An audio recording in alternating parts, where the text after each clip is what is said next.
looking at solving one variable equations using multiplication and division. Just as in adding and subtracting, we're going to isolate the variable by moving all the numbers to one side of the equal sign, and then that variable, that letter, to the other side of the equal sign.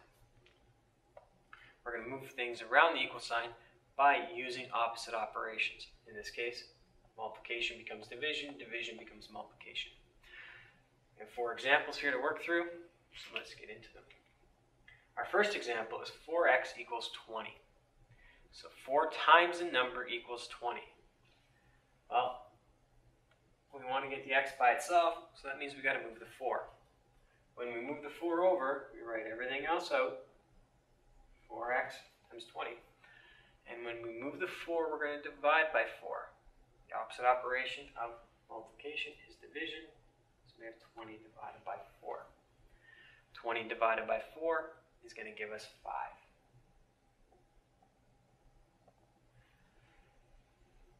Two things to note with this. One, don't use a multiplication sign anymore. Stop using that sign when you're writing out your math equations. It gets confused when you're doing algebra with the x variable. So don't use it. Write it out like this, where you have 4 and the variable next to it. Or the other option is when we get to number times number, you can use parentheses as well. And I'll show you an example of that in the next question. Also, we don't use the division sign anymore. We always write out division as a fraction. So write those out in fraction format. Don't use your x for multiplication, and you'll find that things become less confusing along the way. So moving on to the next question. We have x divided by 5 equals 9. So the opposite operation to move that 5 is going to be multiplication. We move that 5 over by writing everything out and then multiplying 9 by 5. And again, there it is in the parentheses, so no time sign, no confusion with the x variable. 9 times 5 is 45. We have x equals 45.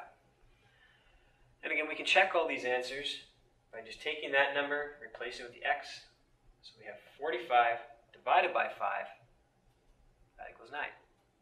So we got the right answer there. And you can do this when you're doing your homework. You can do this when you're doing a test even. And check your answers all the time with these to make sure you got the right answer. The next one has a negative sign in there. And this can trip people up a little bit with the negative. What we have here is negative 6 times x equals 42. So we're multiplying by negative 6. The opposite operation multiplication is division. So that means we need to divide by negative 6. So write everything out. X equals 42. And let's divide by negative 6. Notice the sign doesn't change. I know in adding and subtracting it changes the sign. This isn't the sign changing. This is the operation. When we were subtracting, we change it to addition. Here, we're multiplying, so we're changing it to dividing. We multiplied by negative 6, so we have to divide by negative 6. 42 divided by negative 6 is going to give you 7. And because it's a positive divided by a negative, it'll be a negative 7. So x equals negative 7. And again, we can check our answer. Negative 6 times negative 7. Well, 2 negatives make a positive. 6 times 7, that's 42. In our last one, again, another confusing type of question for a lot of people. We move the x to the bottom of the division in this case. So we have negative 50 divided by x equals negative 10. A lot of people want to say, okay, well, we're dividing here, so we'll divide the 10 by negative 50. Or negative 50 is right here, so we'll just multiply. They're not sure what to do. Well, look at it. Negative 50 is divided by x. So whenever we've solved this, the x was on top. Because it's on the bottom, we have to get it back up to the top. So this has an extra step to it.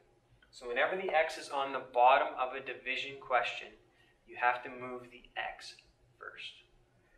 So if we move the x, the other side, so we're going to move x. Negative 50 equals negative 10. The opposite operation for divide by x is multiply by x. So multiply by x on the other side. Now, we have a question very similar to A and C. Negative 10 times x. Move the negative 10 over. We're multiplying, so we have to divide on the other side. 50 equals x. And we're going to divide by that negative 10. 50 divided by negative 50 divided by negative 10 is 5, and that is our x value. And we can check our answer. Negative 50 divided by 5, that gives us negative 10. So be careful when you're working on this type of question. This only occurs when the x is on the bottom. If the x is on top, we treat it regularly. But if the x is on the bottom, move the x first, and then go about your business.